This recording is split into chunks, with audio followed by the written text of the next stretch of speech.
ओम नमो भगवते वासुदेवाय। श्रद्धालु भक्तों, श्रीमद् भागवत महापुराण के अष्टम स्कंद के 24वां अध्याय के अंतर्गत भगवान के मत्स्य अवतार की कथा, इसका प्रस्तुतिकरण करूंगा।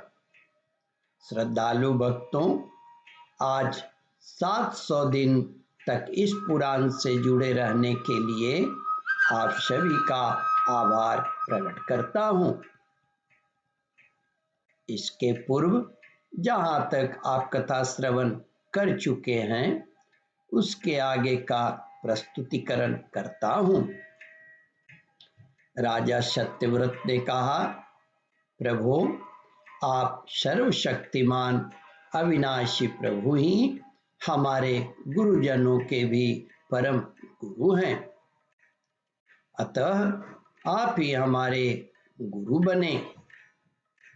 जितने भी देवता, गुरु और संसार के दूसरे जीव हैं, वे सब यदि स्वतंत्र रूप से एक साथ मिलकर भी कृपा करें तो आपकी कृपा के 10,000वें अंश की भी बराबरी नहीं कर सकते।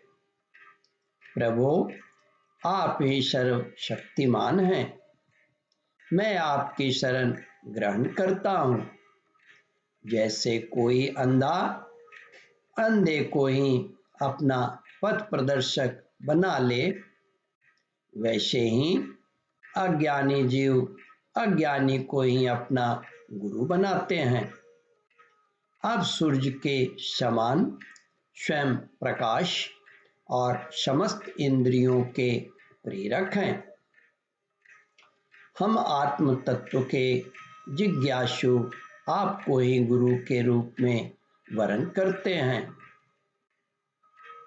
अज्ञानी मनुष्य अज्ञानियों को जिस ज्ञान का उपदेश करता है, वह तो अज्ञान ही है।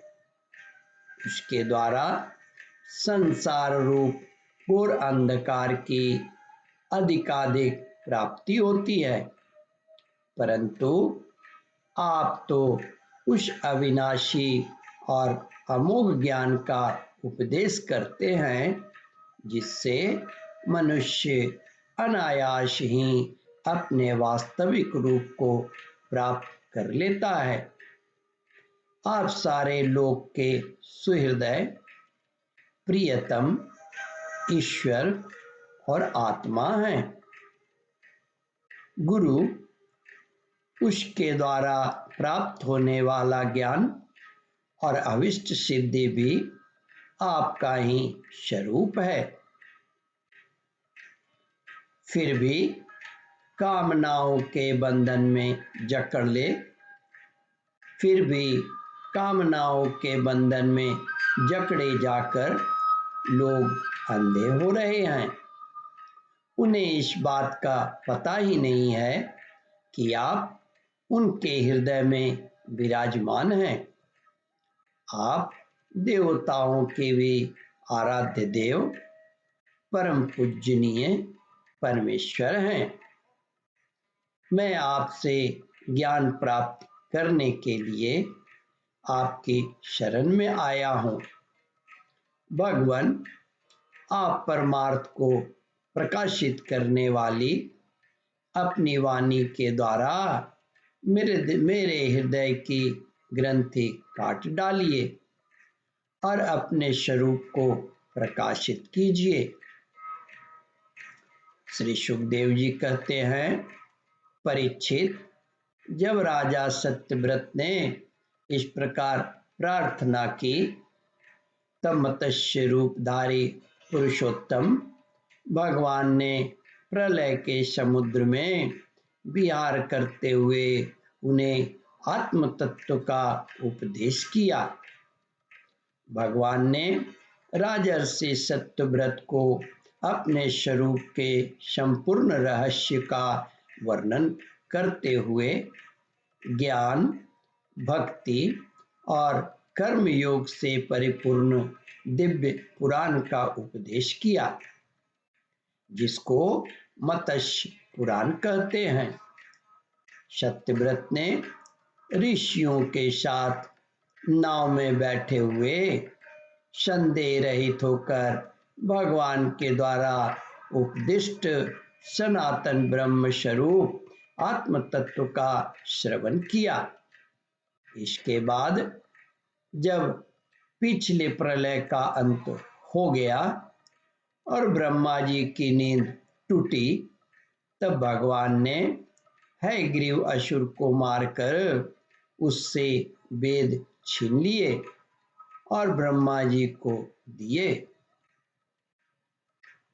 भगवान की कृपा से राजा सत्यव्रत ज्ञान और विज्ञान से संयुक्त होकर इस कल्प में वैवस्वत मनु हुए।